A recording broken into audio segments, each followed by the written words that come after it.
I am barrister Hamna Jain and आज मैं बात करूंगी Punjab rented premises act 2009।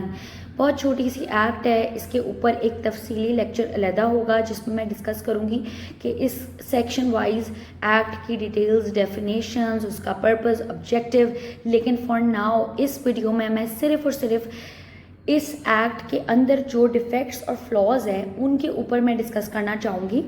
Total इसमें सिर्फ 36 सेक्शंस हैं। इस एक्ट की जो बेसिक आप लोगों को पता होगा कि पंजाब रेंटेड प्रीमिसेस एक्ट के तहत जो रिलेशनशिप लैंडलॉर्ड और टेनेंट की होती है उसको रेगुलेट करना। सो इस एक्ट के तहत दोनों की रिलेशनशिप रजिस्ट्री हो गई, आपकी जो रेंट डीड होती है उसको रजिस्टर करना, लैंडलॉर्ड की क्या उसमें होती हैं राइट्स होते हैं, ऑब्लिगेशंस होती हैं, टेनेंट के क्या होते हैं, ये सारी चीज़ें, पेनल्टी कब कब लगती है, किस किस पे लगती है, ये सारी चीज़ें। लेकिन अभी मैं सिर्फ और सिर्फ इसमें डिफेक्ट इसके बात करूँगी और वो मेजर जो है वो 3 डिफेक्ट्स है।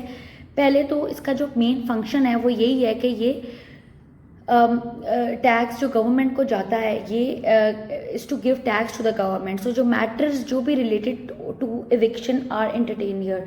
सो एविक्शन से रिलेटेड मैटर्स इसके अंदर एंटरटेन होते हैं। इसमें प्रपोजल और अमेंडमेंट में नंबर 1 सबसे बड़ा डिफेक्ट ये है कि अंडर दिस एक्ट इसमें 2 दफ़ा डबल रजिस्ट्रेशन होती है। अब डबल रजिस्ट्रेशन क्या होती है? वो ये होती है कि आपने जब रेंट एग्रीमेंट या रेंट डीड साइन की है तो आप रजिस्टर करवाओगे उस रेंट डीड को ऑन रेंट कंट्रोलर, ठीक है, आप रजिस्टर करवा रहे हो। लेकिन उसके साथ साथ एक और रजिस्ट्रेशन भी होती है। तो देर आर 2 तरीके से रजिस्ट्रेशन होती है। एक तो रेंट कंट्रोलर कि आप रेंट डीड को रजिस्टर करवा लो रेंट कंट्रोलर के पास, और दूसरी भी रजिस्ट्रेशन होती है। तो ये एक बिला वजह का एक एडमिनिस्ट्रेशन इशू बन जाता है जो कि इतना कन्वीनियंट नहीं होता। सो आई बिलीव कि इसमें सिंगल रजिस्ट्रेशन होनी चाहिए। नंबर 2 जो डिफेक्ट है वो ये है कि इसमें रिस्पॉन्सिबिलिटी जो लैंडलॉर्ड की इन्होंने दी है इस एक्ट के तहत वो ये है कि जब रेंट डीड होती है तो उसको रजिस्टर कराने की जिम्मेदारी और रिस्पॉन्सिबिलिटी लैंडलॉर्ड की होती है। अच्छा, अब लैंडलॉर्ड की तो जिम्मेदारी बनती है, उन्होंने इस एक्ट में लॉ ने कहा है कि लैंडलॉर्ड अगर नहीं रजिस्टर करवाएगा तो लैंडलॉर्ड को हम पिनलाइज करेंगे, उसके ऊपर 10% पेनल्टी पड़ेगी। 10% पेनल्टी का मतलब ये है कि सालाना एनुअल 10%।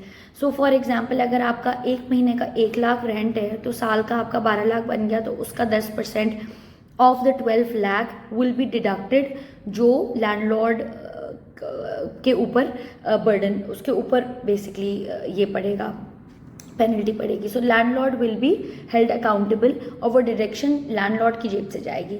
लेकिन हाउएवर जब हम आगे जाके देखते हैं इस एक्ट में जो पर्टिकुलर अंदर 10% पेनल्टी पड़ रही है लैंडलॉर्ड को, लेकिन साथ साथ आगे जाके सेक्शन में प्रोविजंस हैं जिसमें ये मेंशन किया गया है कि 5% पेनल्टी पड़ रही है टेनेंट को भी। तो इसमें टेनेंट की जब गलती नहीं है, जब रिस्पॉन्सिबिलिटी इस एक्ट के तहत सिर्फ और सिर्फ लैंडलॉर्ड की है to get the rent deed registered, then why is the tenant being responsible and accountable and being penalised. So 5% penalty tenant को पड़ती है और 10% पड़ती है लैंडलॉर्ड को। टेनेंट को तब पड़ती है जब टेनेंट जाके उसके अगेंस्ट कोई मुकदमा करने जाता है, तब tenant is held responsible. So these are the main flaws in this act. और सबसे जो 3rd फ्लॉ है वो ये है कि वो शायद इतना मेजर फ्लॉ नहीं है, लेकिन उसमें ये है कि आपने सिक्योरिटी डिपॉजिट ले लिया अपने टेनेंट से फिक्स्ड, और वो सिक्योरिटी डिपॉजिट 5 इयर्स की रेंट के ऊपर वो नहीं बढ़ता। तो आपने सिर्फ और सिर्फ जो एडवांटेजेस हैं अकॉर्डिंग टू दिस एक्ट वो सिर्फ दे सकती है पंजाब रेंटेड प्रीमिसेस एक्ट में, जो कि जब जो मेजर एडवांटेजेस इस एक्ट के तहत दी गई हैं वो लैंडलॉर्ड को दी गई हैं। इसका मतलब ये है कि जो सिक्योरिटी डिपॉजिट जब टेनेंट से लिया जाता है तो वो फिक्स्ड होता है। For example 1 crore security deposit है 5 सालों का, तो वो 5 सालों में रेंट भर रहा है लेकिन सिक्योरिटी डिपॉजिट नहीं भर रहा। ऑल्दो सिक्योरिटी डिपॉजिट को भी भरना चाहिए बिकॉज वो सिक्योरिटी डिपॉजिट जो टेनेंट है वो at the end of the rent वापस ले लेता है। सो वो उसके लिए एक तरह की इन्वेस्टमेंट होती है। So I think this should also be, but it's not a major flaw. The 2 most important defects in this और जिसके ऊपर वर्किंग होना बहुत ज़रूरी है वो नंबर 1 के डबल रजिस्ट्रेशन एंड नंबर 2 आपकी जिसके अंदर टेनेंट लैंडलॉर्ड की ऑल्दो रिस्पॉन्सिबिलिटी है, लेकिन लैंडलॉर्ड को पेनल्टी 10% लैंडलॉर्ड पे भी पड़ती है और टेनेंट पे भी पड़ रही है, although tenant is not responsible. So why no person will be should be held accountable for someone else's fault.